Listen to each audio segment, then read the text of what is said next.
Hello guys, good morning to all of you. This is Maggie Raj here, and now we are going to get discuss about the rolling motion of a rigid body in a inclined plane. Okay, तो अब हम साथियों discuss कर रहे हैं कि नत समतल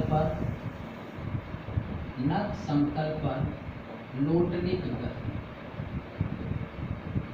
देखिएगा, जब ये इंक्लाइन प्लेन पर रोलिंग मोशन होगी, ऐसे ये थीटा एंगल पर इंक्लाइंड है कोई प्लेन, और इस प्लेन की लेंथ जो है वो s है और हाइट जो है h।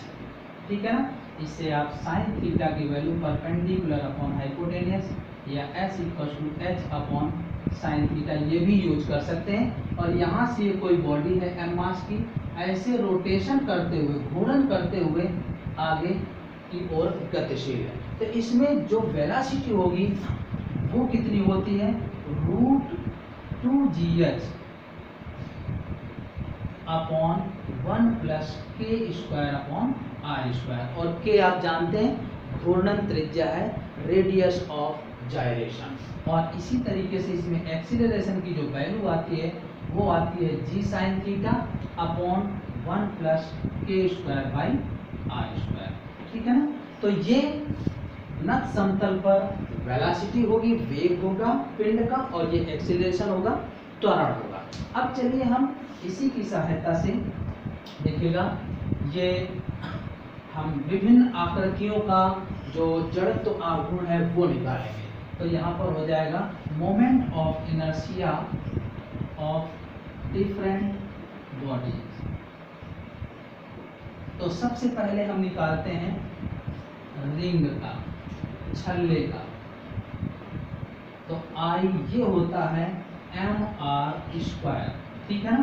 दूसरी चीज हम निकालेंगे डिस्क का, यानी ये होती है वलय, और इसका moment of inertia mr square by 2 होता है। ठीक है। इसी तरीके से ठोस बेलन यानी सॉलिड सिलेंडर का, ठोस बेलन, इसका जो आई होता है वो mr स्क्वायर, ठीक है, बाई 2 ही होगा। इतना ये रहेगा। ये ठोस बेलन का भी mr स्क्वायर बाई 2 ही रहता है। और इसी तरीके से अगर हम सॉलिड स्फीयर का निकालेंगे, ठोस गोले का, सॉलिड स्फीयर का ठोस गोले के लिए, तो इसका आई की वैल्यू हो जाती है 2/5 mr स्क्वायर। ठीक है ना। और इसी तरीके से हॉलो स्फीयर निकालेंगे, खोखले गोले का, खोखले गोले का जड़त्व आघूर्ण जब निकालेंगे, आई इक्वल टू ये आता है 2/3 mr स्क्वायर। तो ऐसे हम ये विभिन्न आकृतियों के जड़त्व आघूर्ण ज्ञात कर पाएंगे। जैसे छल्ले के लिए, रिंग के लिए इसकी वैल्यू होती है mr स्क्वायर, डिस्क के लिए होती है I equal to mr square by 2, solid cylinder के लिए होती है, ठोस बेलन के लिए I equal to mr square by 2, और सॉलिड स्फीयर के लिए, ठोस गोले के लिए आई की value 2/5 mr square, and hollow sphere यानी खोखले गोले के लिए इसकी वैल्यू 2/3 mr स्क्वायर होती है। अब थोड़ी देर के लिए अगर देखें कि जड़त्व आघूर्ण क्या था, तो जड़त्व आघूर्ण इनसे m के स्क्वायर था। तो यहाँ k की वैल्यू किसके इक्वल होगी, रेडियस ऑफ जाइरेशन, त्रिज्या के इक्वल होगी। ठीक है ना। तो आप कह सकते हैं कि यहाँ पर k square by r square equal to 1 इस केस में। ठीक है ना।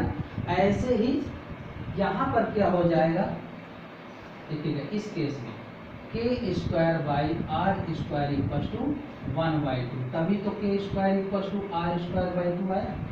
ऐसे ही यही चीज यहाँ पर भी होगी, k square by r square equal to 1/2। ठीक है ना।